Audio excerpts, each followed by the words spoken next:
دل میں میل کچیل رکھ کے نفل پڑھنا، عبادتیں کرنا، ریاضتیں کرنا، صدقات دینا زیادہ نفع بخش نہیں ہوتا۔ دل صاف ہونا تو تھوڑی عبادت بھی کام آ جاتی ہے۔ یہ حدیث بتاتی ہے کہ دل صاف ہو تو تھوڑے صدقے بھی زیادہ نفع کر جاتے ہیں۔ کچھ چیزوں سے دل سخت ہوتا ہے۔ جو لوگ دنیا داری کی اور فضول باتیں زیادہ کرتے ہیں ان کا دل سخت ہو جاتا ہے۔ جو ہنستے زیادہ ہیں ان کا بڑا سخت ہو جاتا ہے۔ اور صوفیاء کہتے ہیں جو کسی پہ ہنستے ہیں نا ان کا تو مردہ ہی ہو جاتا ہے، تو معاملہ ہی ختم ہو گیا۔ اور جو لوگ رزق حرام کی طرف بڑھتے ہیں ان کا دل بھی مردہ ہو جاتا ہے۔ اور اقبال کہتے ہیں جو مشینی زندگی گزارنے لگتے ہیں نا روحانی زندگی سے نکل جاتے ہیں۔ ہم آج کل مشینی زندگی پہ آ گئے۔ ہمارے پاس انٹرنیٹ ہے، موبائل ہے، آواز کے فاصلے اتنے کم ہوئے ہیں کہ دلوں کے فاصلے بڑھ گئے ہیں۔ اقبال کہنے لگے دل کے لیے موت ہے، دل کے لیے موت ہے، دل کے لیے موت ہے یہ مشینوں کی حکومت۔ احساس مروت کو کچل دیتے ہیں یہ آلات، آلات پہ زندہ ہیں ہم۔ دل کے لیے موت، اور کسی کے گھر جانا، دروازے پہ دستک دینا، اور کبھی خط لکھنا تو سوچ سوچ کے، کبھی کاٹنا تو پھر لکھنا۔ لفظ یہ اس کے شایان شان نے یہ جملہ میں نے بدل دیا ہے، لیکن اب بے باکانہ گفتگو ہے۔ تو مجھے وائس کر دے، میں تجھے وائس کر دوں گا، حال ہی کوئی نہیں۔ تو کیا کوئی سوچے گا، کیا کوئی لکھے گا، کیا کوئی اس میں خوبصورتی کے رنگ بھرے گا؟ سخت ہو جاتے ہیں دل جب آپ مشینوں کی زندگی میں زندہ رہتے ہیں۔ دل نرم کیسے ہوتے ہیں؟ میرے نبی پاک نے فرمایا یتیم کے سر پہ ہاتھ پھیر، رب تیرا دل نرم کرے گا۔ اگر زنگ لگ جائے دل کو تو اللہ کا ذکر کر، قرآن پاک کی تلاوت کر، اللہ تیرے دل کو نرم کر دے گا۔ اور پھر فرمایا کہ اگر دل سخت ہو جائے تو موت کو یاد کر، تیرا دل نرم ہو جائے گا۔ اچھوں کی صحبت اختیار کریں تو دل نرم ہو جاتا ہے۔ قبروں کی زیارت کریں، جائیں کبھی اپنے شہر کے قبرستان میں، غور کریں کہ وہ چودھری صاحب لیٹے ہیں، یہ علامہ صاحب لیٹے ہیں، وہ فلاں بہت بڑے افسر لیٹے ہیں، وہ دیکھو وہ میرا عزیز لیٹا ہے۔ وہ ہارون رشید نے کہا حضرت داؤد تائی سے نصیحت کر دیں، تو فرمانے لگے باپ کدھر ہے تیرا؟ کہا حضور قبرستان میں، اماں قبرستان میں، دادا نانا بڑے بھائی سب قبرستان۔ فرمایا میں کیا نصیحت کروں؟ او پئیاں دس دیاں نی قبراں جنہاں تے پھول پئے، تو ادھروں کوئی بھی نہیں آمدا، تے ادھروں لکھاں گئے، تے سہ جوڑ سنگت دے ڈٹھے، سہ جوڑ 100 سال کی دوستیاں، سہ سال سنگت دے ڈٹھے، او تکو آخر وتھاں پئیاں، اور جنہاں بعد جیسی پل نہیں سنجیندے، ایک پل نہیں سنجیندے، پھر وہ شکلاں بھی یاد نہ رہیاں۔ سہ جوڑ کا یہ کوئی کم ہے دل کو نرم کرنے کے لیے؟ تیرے پاس موت کا تذکرہ قبروں کی ضیاء کو تھوڑی ہے؟ یہ چیزیں دل نرم کرتی ہیں یار، نرم کرتی ہیں چیزیں دل۔ پتہ ہے سب سے بڑی بیماری کیا ہے بندے کی؟ خوفناک علامت کیا ہے دل کے بیمار ہونے کی؟ کہ کوئی بندہ بیماری میں ہے اور ادھر ایک بندہ اس کو دیکھ کے خوش ہو رہا ہے، کسی کو زوال آ گیا ہے، کاروبار ڈوب گیا ہے، اور یہ دیکھ کے خوش ہو رہا ہے۔ مر گیا اس کا دل، مردہ ہے، اندر کوئی دل نہیں۔ اب یعنی ایک بندہ رسوا ہو گیا اور یہ خوش ہو رہا ہے، دیکھا میں نے نہیں کہا تھا۔ جب کوئی کسی کی رسوائی، کمزوری اور کسی کے زوال پر راضی ہونے لگے تو پھر سمجھ لے کہ اس کا حال اتنا برا ہو گیا ہے کہ اب یہ اخلاقی طور پر مردہ زندگی گزار۔ ہمارا اب یہ حال ہے کہ ہم لوگوں کے دکھوں پر ہنسنے لگے۔ ہم کسی کے ہاں کوئی شخص تکلیف میں آتا ہے تو ہم اس کو کہکوں میں اڑاتے ہیں۔ یارو زندہ قومیں یہ کام نہیں کرتی، زندہ قومیں یہ کام نہیں کرتی۔ میرے نبی پاک صلی اللہ علیہ وسلم نے فتح کے موقع پر بھی گردن کو جھکا کے بتایا کہ جب رب عروج دے تو پھر اللہ کی بارگاہ میں جھک جایا کرو۔ کسی شخص کے پتہ ہے ایک حدیث سنو، یہ مسلم شریف میں موجود ہے، حضور نے فرمایا ایک بندہ گناہ کرتا تھا پھر اس نے توبہ کر لی، اگر کسی نے دوبارہ اسے وہ گناہ یاد کرایا کہ تو یوں ہوتا تھا اگر کسی نے اسے دوبارہ گناہ یاد کرایا تو یاد کرانے والے کو اللہ سزا کے طور پر مرنے سے پہلے پہلے اس گناہ میں مبتلا کر دے گا۔ خفیہ تدبیر آئے گی اللہ کی۔ جس کو اللہ نے معاف کر دیا، زمین آسمان بھول گئے، فرشتوں کے دفتر سے اس کا گناہ محو کر دیا گیا، تو نے کیوں یاد رکھا؟ لیکن ہمارے دل اس طرح کے ہیں، خیر کی خبریں نہیں دیتے ہم خیر کی خبر نہیں دیتے، مثبت بات نہیں کرتے، ہمارے رویے دوسروں کے بارے میں سخت ہیں۔ یعنی بہو سے داماد سے اختلاف ہو گیا، پھر اس نے معافی مانگ لی، پھر ہم نے معاف کر دیا، پھر 1 سال کے بعد دوبارہ لڑائی ہوئی تو پچھلی بات دوبارہ یاد کرنی چاہیے تھی، اس کی تو معافی دے دی تھی آپ نے، لیکن آپ نے پھر یاد کر لی وہ بات۔ اس کا مطلب ہے آپ نے صلح کی تھی، دل صاف نہیں کیا تھا۔ دل جب آپ صاف کر لیں تو پھر معاملہ ختم ہو گیا، پھر آپ پھر نکال پھینکے ساری چیزیں۔ مسند امام احمد بن حنبل میں حدیث ہے، حضرت انس بن مالک رضی اللہ تعالیٰ عنہ کہتے ہیں میں بھی بیٹھا تھا، حضرت عبداللہ بن عمر رضی اللہ تعالیٰ عنہ بھی حضور کی بارگاہ میں بیٹھے تھے۔ نبی پاک صلی اللہ تعالیٰ علیہ وسلم نے فرمایا ابھی ایک شخص تمہارے پاس آنے والا ہے، تیاری کر لو، آنے والا جنتی ہے۔ کہتے ہیں ایک شخص اندر داخل ہوا تو سادہ سا بندہ، داڑھی سے پانی کے قطرے گر رہے، جوتے ہاتھ میں پکڑے یا بغل میں دبائے، وہ آ گیا، حضور سے بات چیت کی، چلا گیا۔ ہم بڑے خوش تھے کہ کمال نہیں ہو گیا جس کو حضور نے دنیا میں جنت کی بشارت عطا کر دی۔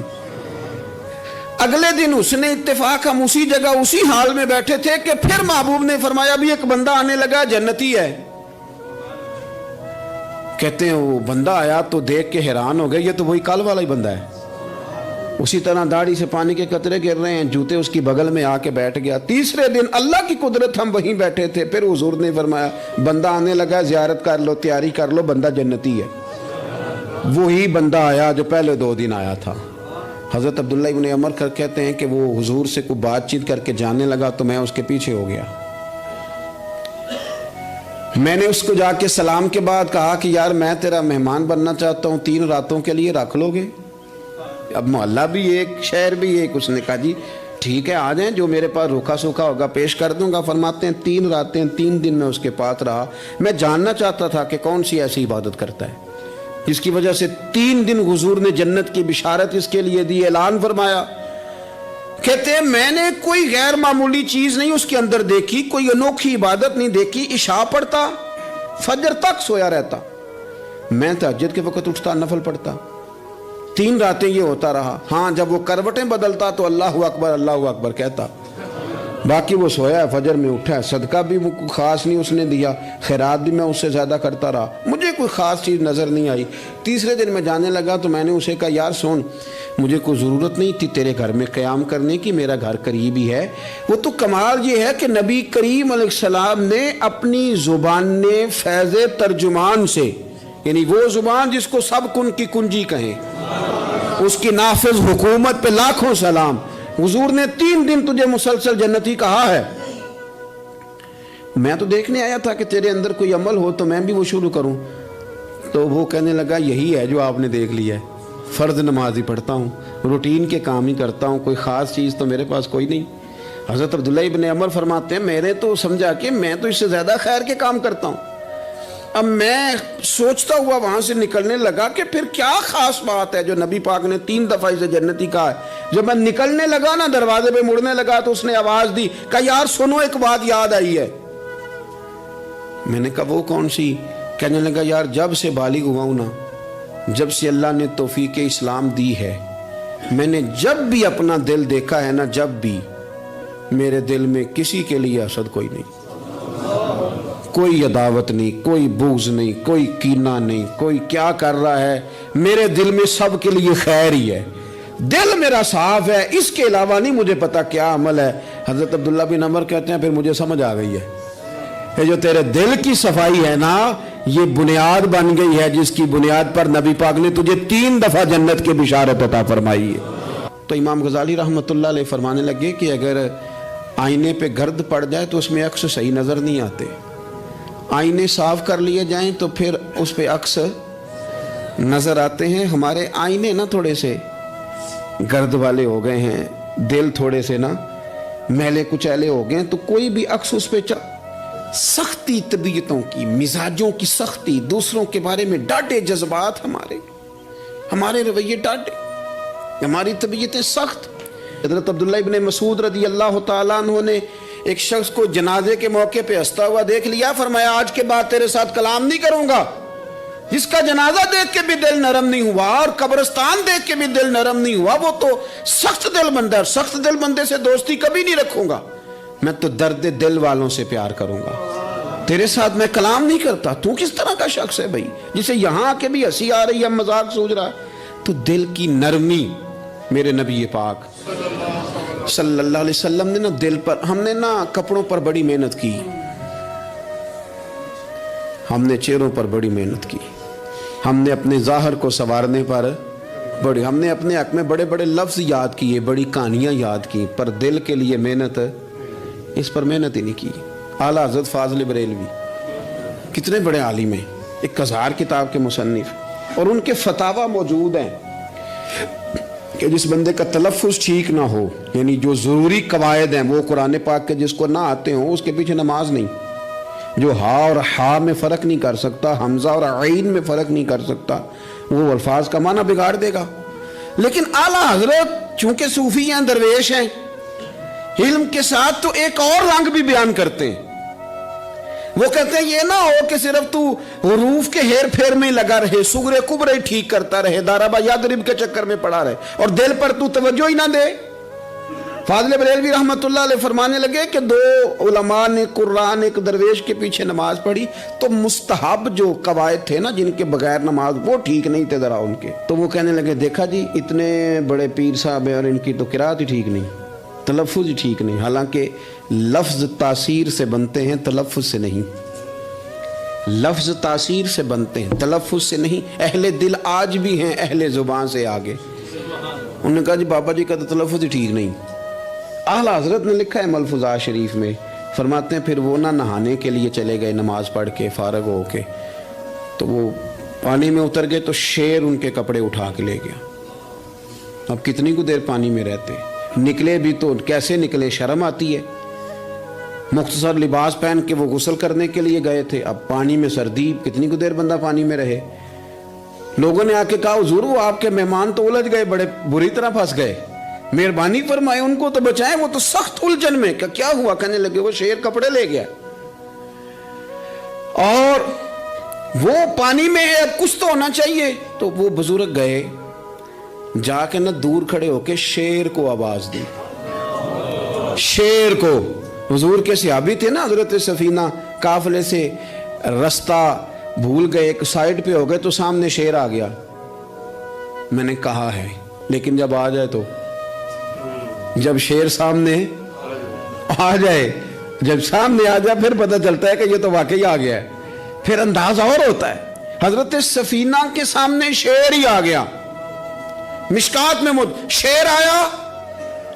اب کوئی بھاگتا ہے، کوئی چڑھتا ہے درخت پہ، کوئی لکڑی اٹھاتا ہے، کوئی اسلحہ پکڑتا ہے۔ حضرت سفینہ فوراً بولے، کہنے لگے او شیر ذرا خیال کرنا میں رسول اللہ کا غلام ہوں۔ پھر آکھیا شیر سفینہ تائی جا را یا را جاندے، او جڑے غلام رسول اللہ دے اسی غلام ہونا دے۔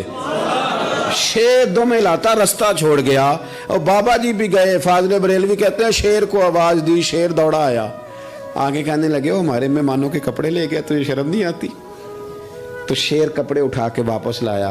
ان علماء کو، حضرات علماء کو کپڑے پیش کیے۔ جب ان کو پیش کیے تو پیش کرتے ہی بزرگ پھر فرمانے لگے، کہنے لگے مولانا تم نے لفظ سیدھے کیے ہیں، میں نے دل سیدھا کیا ہوا ہے۔ تم نے محنت کر کے نہ لفظ ٹھیک کیے ہیں، لیکن میں نے دل ٹھیک کیا ہے۔ دل پاک ہوئے تے پاک ہی ملدا ہے، تے بنا پاکوں پاک نہیں ملدا۔ سارے جسم دے توون نالوں ایک ٹکڑا تولا ہے دل دا۔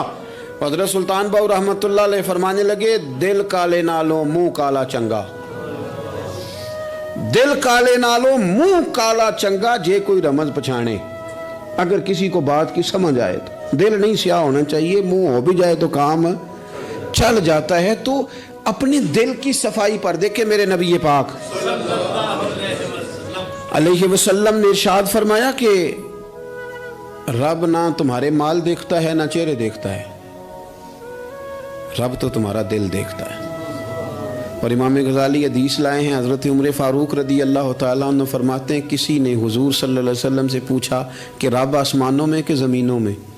جلوے تیری ذات کے کو بکو ہیں، جدھر دیکھتا ہوں ادھر تو ہی تو ہے۔ اللہ زمینوں میں کہ آسمانوں میں؟ تو حضور فرمانے لگے رب تو بندہ مومن کے دل میں رہتا ہے، اللہ تو مومن کے دل میں ہے۔ مومن کے دل میں کتنا بڑا ہے وہ دل جس میں رب ہے، رب کی یاد ہے، رب کی محبت ہے۔ اس لیے حضرت عمر فرمایا کرتے تھے میں نے دل کی آنکھوں سے اپنے مالک کی زیارت کی ہے۔ اور اقبال نے شاید اسی لیے مشورہ دیا تھا کہ دل بینا بھی کر خدا سے طلب، آنکھ کا نور دل کا نور نہیں، اللہ سے آنکھوں والا دل مانگ، اندھا نہ ہو جائے کہیں تیرا دل، دل بینا بھی کر خدا سے طلب، آنکھ کا نور دل کا نور نہیں۔ عزیز بھائی اللہ کے جلوے، لیکن ایک بات ذہن میں رکھنا، کسی گلاس میں تھوڑی سی غلاظت ہو نا، دودھ تو دور رہا، شہد تو دور رہا، اس میں کوئی پانی بھی نہیں پیتا، تھوڑی سی غلاظت ہو، اور آپ کی آنکھوں کے سامنے وہ غلاظت دھل بھی گئی، صاف بھی ہو گئی، شرعی تقاضے پورے ہو گئے، پھر بھی کچھ لوگ کہتے ہیں میری طبیعت نہیں مانتی، میرا دل نہیں مانتا۔ صحیح کہہ رہا ہوں میں؟ او بھائی اتنی سی غلاظت گلاس میں تھی اور سادہ پانی نلکے کا، تو اس میں پینا پسند نہیں کرتا، اور اگر دل غلاظت سے بھرا ہو تو رب کی محبت وہاں آئے گی، خدا اپنا قرب وہاں رکھے گا۔ کسی سے جلنا، کسی سے حسد کرنا، کسی کے بارے میں عداوت رکھنا، کچی بولیاں بولنا، اور اب تو اتنا عجیب حال ہو گیا، جماعتیں جماعتوں کے بارے میں برا خیال کرتی ہیں، خانقاہ اور آستانوں کا یہ حال ہے کہ سبق پڑھایا جاتا ہے دوسرے کے خلاف، بس ہم ٹھیک ہیں۔ یہ تصوف ہے کہ نرا تو ٹھیک ہے؟ طریقت تو یہ تھی کہ میں ٹھیک نہیں باقی سارا زمانہ ٹھیک ہے، تو کس چکر میں پڑا ہوا ہے؟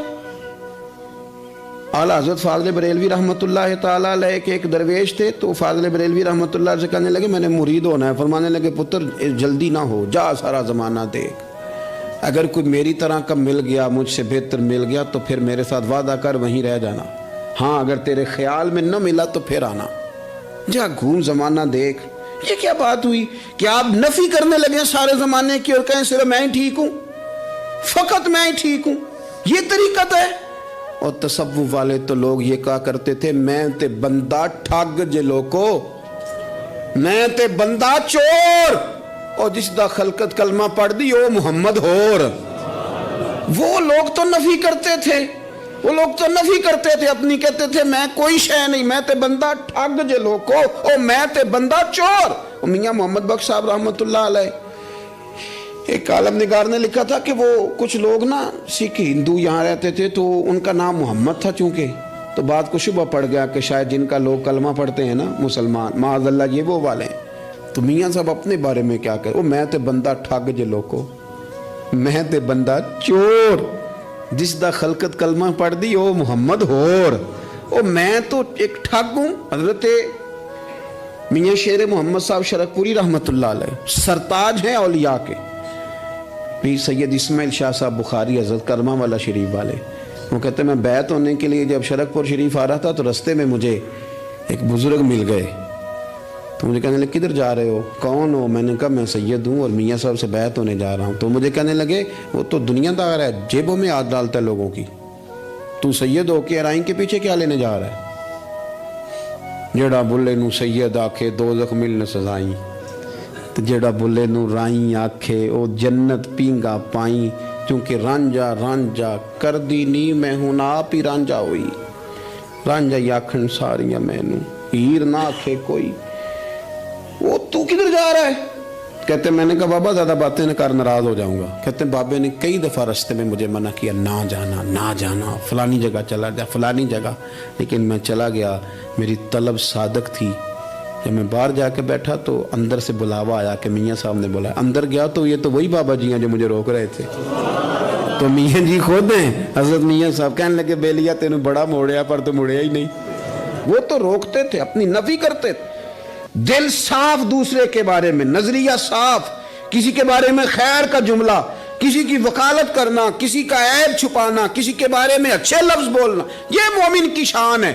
مومن کا دل ایسے سونا، میرے نبی پاک صلی اللہ تعالی علیہ وسلم نے فرمایا یہ میرا زید بن حارثہ ہے، اس کا دل اللہ نے نور ایمان سے بھر دیا ہے، ایمان سے دل بھر دیا رب تعالیٰ نے۔ ایک دن صبح صبح حضور نے پوچھا، اور داتا صاحب نے اس کو لکھا ہے، نبی پاک نے پوچھا آج تم نے صبح کس طرح کی؟ عرض کی یا رسول اللہ اس حال میں کہ میں پکا مومن ہوں۔ حضور نے فرمایا تو پکا مومن ہے، کس طرح؟ کہنے لگے یا رسول اللہ میں اس طرح کا مومن ہوں کہ سونا اور مٹی میرے لیے برابر ہے، پیسے آ جائیں تب بھی کوئی ٹینشن نہیں، نہ آئیں۔ حضرت زید بن حارثہ رضی اللہ تعالیٰ عنہ عرض کرنے لگے حضور سونا اور مٹی برابر ہے، کوئی پرواہ نہیں۔ تو حضور نے فرمایا تیرے ایمان کی دلیل؟ عرض کرنے لگے یا رسول اللہ میرے ایمان کی شان اور دلیل یہ ہے کہ میں یہاں زمین پہ بیٹھ کے نظر اٹھاؤں تو میری نظر اللہ کے عرش تک جاتی ہے، میں بتا سکتا ہوں کہ جنتی جنت میں جا رہے ہیں اور راضی ہیں، جہنمی جہنم میں جا رہے ہیں اور چیخ رہے ہیں، میں بتا سکتا ہوں۔ تو حضور نے فرمایا پھر اس کی حفاظت کر، پھر اس جذبے کی حفاظت کر۔